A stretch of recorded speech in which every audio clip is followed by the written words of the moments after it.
절대전략입니다. 토마토 투자클럽 김정수 전문가입니다. 안녕하세요.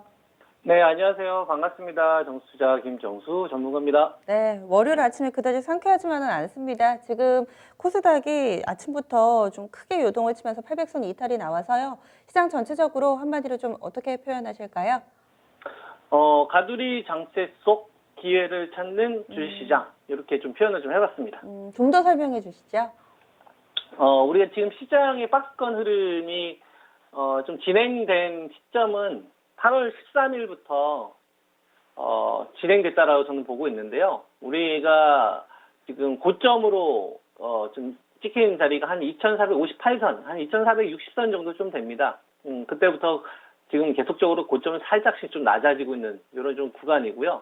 그 다음에 저점을 좀 확인했던 자리가 2,270선, 8월 20일 날 작용했었던 자리, 그 다음에 9월 24일 날, 그러니까 2,270선 정도를 이번 박스권 하단으로 만들어지고 있는 자리인 거죠. 2,270과 말 그대로 이제 2,460 여기서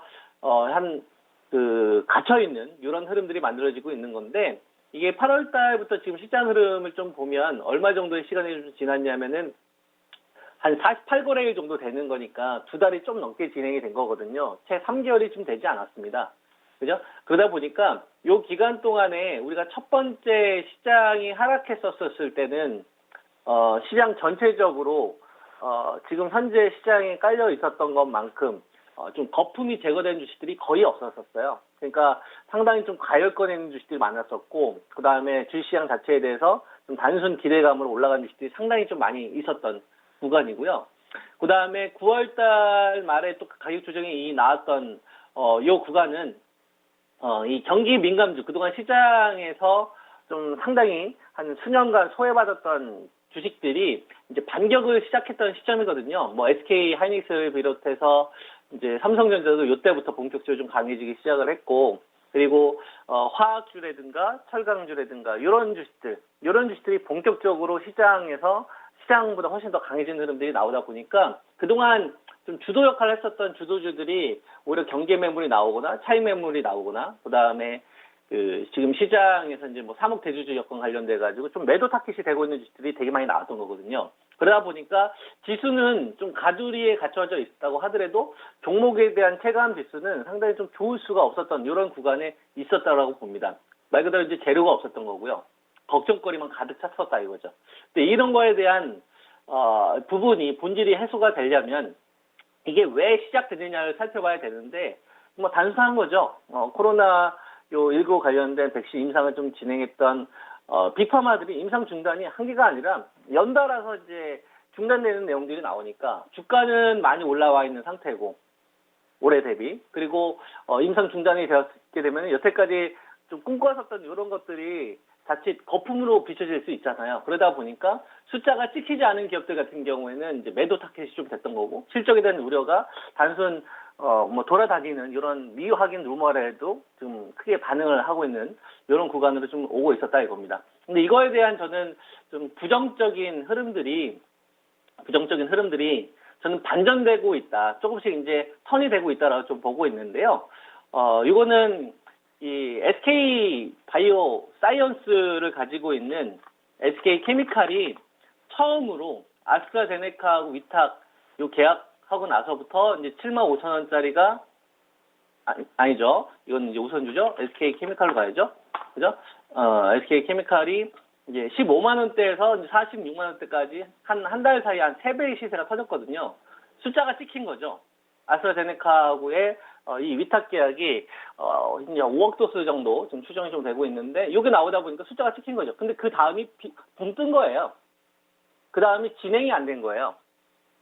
그러다 보니까 투자가들의 입장에서는 넥스트가 없다 보니까 꿈을 이어갈 수가 없었는데, 이런 흐름들이 저는 반전되는 포인트가 나왔다고 봅니다. 뭐 여러분들한테도 제가 한 22만 원대 추천드렸던 이제 녹십자 같은 경우도 지금 벌써 한 6만 원 정도 더 올라왔잖아요.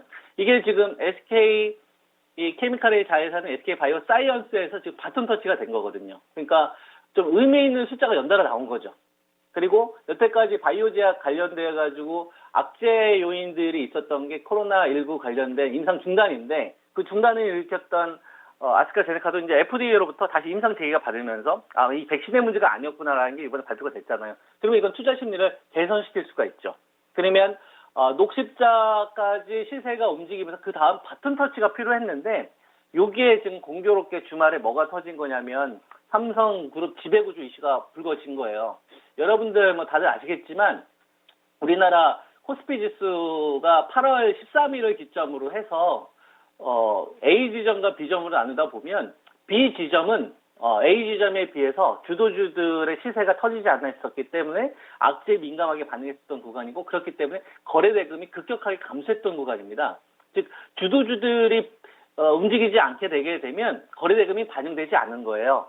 그래서 경기 민감주로 자금이 오는 거는 제한적인 상승만 있는 거지 치고 가는 상승은 제한적이라는 거죠. 확산되기가. 그러니까 주도주들이 다시 부활해야 되는 겁니다.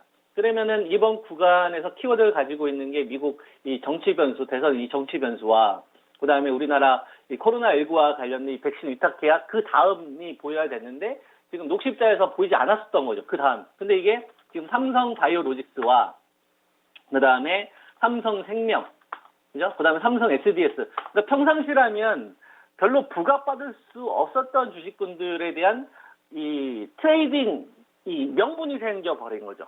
그러니까 이슈를 가져와 버린 거예요. 그러니까 어느 한쪽 방향으로 일방적으로 끝났다라고 보기에는 이슈를 던지다 보니까 한 템포 좀 시간을 버는 거죠. 근데 잘 한번 생각을 한번 해봐야 됩니다, 우리가.